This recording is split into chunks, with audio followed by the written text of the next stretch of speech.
All right, everybody, this video is going to be about charging up a mini split system that may not be cooling properly, isn't doing quite what it's supposed to do. So this is a 24,000 BTU mini split that is in a open bay aircraft hangar, and it's not meant to like cool it down to 70 degrees in here. It's just meant to take the edge off, which it, along with another mini split down there, definitely does.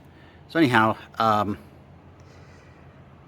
what was happening is it was not putting out sufficiently cold air. As I walked by it, I'd noticed that the air wasn't as cool as it was coming from the other unit.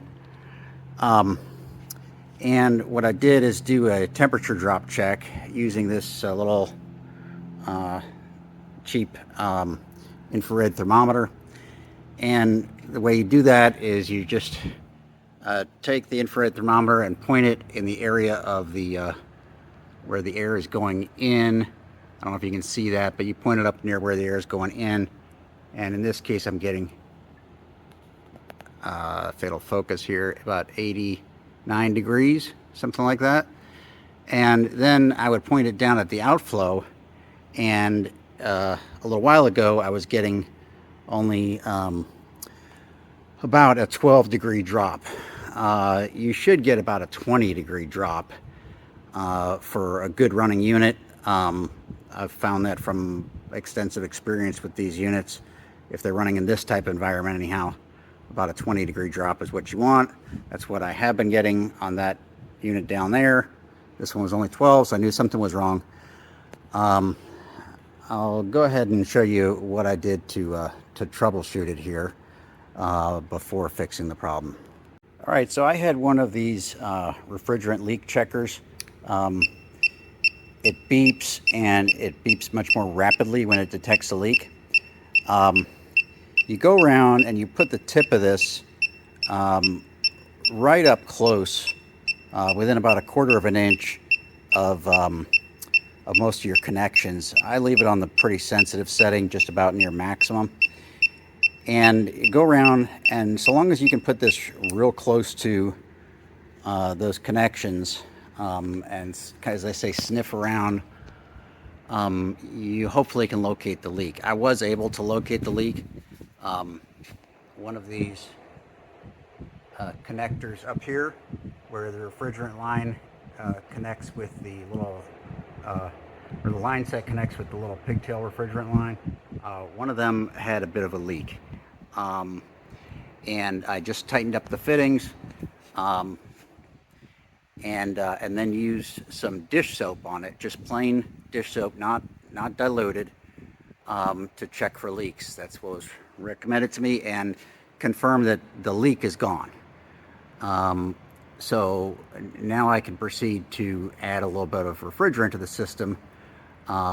Incidentally, once I corrected the leak, that did improve the system. That caused my temperature drop to go from about 12 degrees to about 16 or 17 degrees.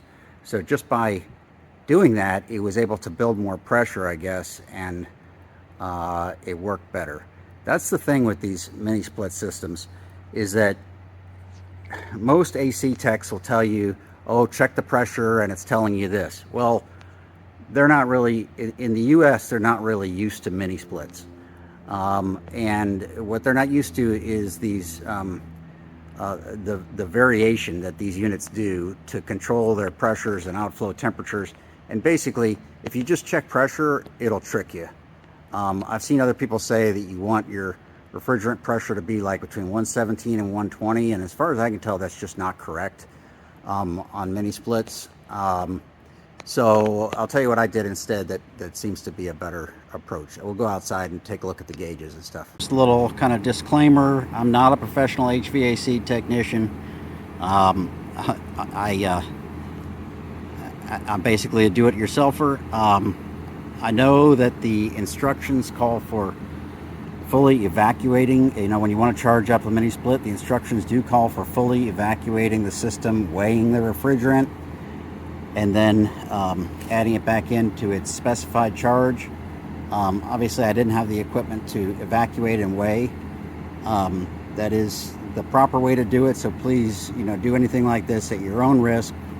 Obviously, wear your personal protection devices, blah, blah, blah. You know what to do. Stay safe. And if you have any doubt at all, definitely contact a professional HVAC tech. All right, so you can probably hear I've got the system running here, and I've got the gauges and valves set up to add refrigerant. I already did it, so I'm just going to describe how to do it. First thing I did was hook up the gauges just to measure the current running pressure, and I saw that it was about 125. So as you may have seen from other videos, the way you do that is just to hook up the blue line here, with the adapter like that, and then the yellow line does not even need to be hooked up at this point, but you want all your valves closed. This valve closed, this valve closed, and at that point you'll just have pressure coming in here, and you'll be able to measure the running pressure of refrigerant. And like I said, when I started it was about 125, which most people would say, oh, you're fine, but in fact I wasn't really fine. And you can see that right now it's probably running around 135. So what I did is first I hooked up this yellow line, and of course the refrigerant is upside down as it has to be. And the first thing I did was purge a little bit, purge the air out of the lines. And I did that by hooking up the refrigerant. At this point I had this valve closed and this valve closed. And I did not yet, I had unhooked the blue. So it's just hanging out here in the air. Then I turned on the refrigerant valve, and then I opened up this valve, and then finally this valve. And what that did is that caused the air to shoot out from the blue line, and just a little bit, I did that just until a little bit of refrigerant was coming out, and then I quickly attached it back on to the service port here. So now I knew that I had purged out the air from the line. And then I did what all the other YouTube videos will show you, which is to slowly, just do a little bit of refrigerant injection, just a little bit. And I only did it like maybe a total of, I'm going to say that I did it 3 times for about 1.5 seconds each time. And at that point I did notice that I already had an increase in pressure.